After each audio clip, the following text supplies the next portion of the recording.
శ్రీమాత్రే నమః. మిత్రులందరికీ శుభోదయం. ఈరోజు శ్రీ క్రోధనామ సంవత్సర పుష్య బహుళ దశమి శనివారం. ఈరోజు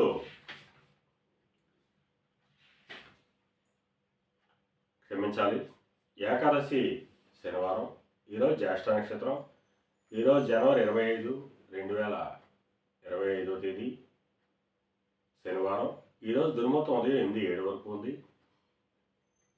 వజ్యం ఉదయం 11:20 1:13 వరకు కూడా వజ్యం ఇవ్వడం జరిగింది. ఈరోజు పంచాంగరీత్యా ఈ రకమైనటువంటి ఫలితాలు గోచరిస్తున్నాయి. అలాగే ఈరోజు నక్షత్రం అయినటువంటి జ్యేష్ఠ నక్షత్రం ఎవరికి తారాబలం కుదురుతుందో మనం పరిశీలించినట్టయితే అశ్విని, భరణి, రోహిణి, ఆరుద్ర, పుష్యమి, మఖ, పొబ్బ, హస్త, స్వాతి, అనురాధ, మూల, పూర్వాషాఢ, శ్రవణం, శతతార, ఉత్తరాభద్ర. ఈ నక్షత్రంలో జన్మించినటువంటి మన మిత్రులందరికీ కూడా ఈరోజు నక్షత్రం అయినటువంటి జ్యేష్ఠ అనుకూలంగా ఉంటుంది.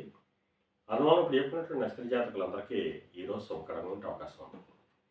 అలాగే ఈరోజు రాశి ఫలాలను మనం పరిశీలించినట్టయితే మేషరాశిలో జన్మించిన వాళ్ళకి అతి సామాన్యంగా ఉంటుంది. వృషభ రాశిలో జన్మించిన వాళ్ళకి కాలతరపు ధనలాభం కలుగుతుంది. మిథున రాశిలో జన్మించిన వాళ్ళకి శత్రుభయం ఎక్కువ అవుతుంది. కర్కాటక రాశిలో జన్మించిన వాళ్ళకి సంతానానికి సంబంధించిన శుభవార్తలు ఉంటారు. సింహరాశిలో జన్మించిన వాళ్ళకి ప్రయాణాలందు ఆటంకాలు ఏర్పడతాయి. కన్యారాశిలో జన్మించిన వాళ్ళకి పరాక్రమవంతమైన ఆదాయాలు ఏర్పడతాయి. తులారాశిలో జన్మించిన వాళ్ళకి ధనాదాయాలు పెరిగేటువంటి అవకాశం ఉంటుంది.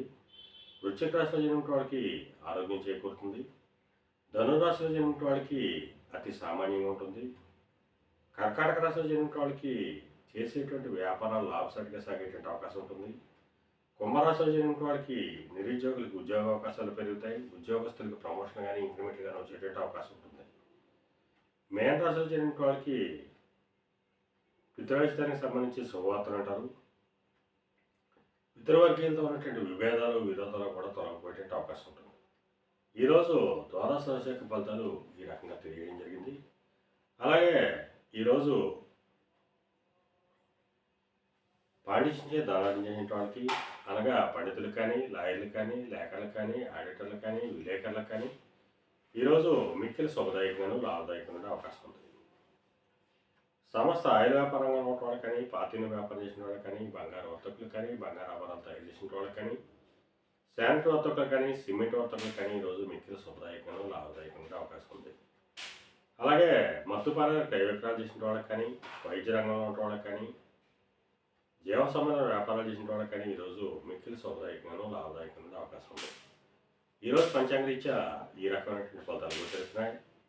అలాగే ఈరోజు శనివారం. అందువల్ల ఆ పరమేశ్వరుణ్ణి ఆవు పాలతో అభిషేకించినట్టయితే సర్వశుభాలు కలుగుతాయని చెప్పి శాస్త్రీత్యా తెలియజేయడం జరుగుతుంది. అలాగే మళ్ళా రేపు శుభోదయం కార్యక్రమంలో మరిన్ని విషయాలు తెలుసుకుందాం. అంతవరకు మన మిత్రులందరికీ మరొకసారి శుభోదయం. ఇట్లు మీ పెద్దబాబు సిద్ధాంతి, గొల్లల మార్కెట్.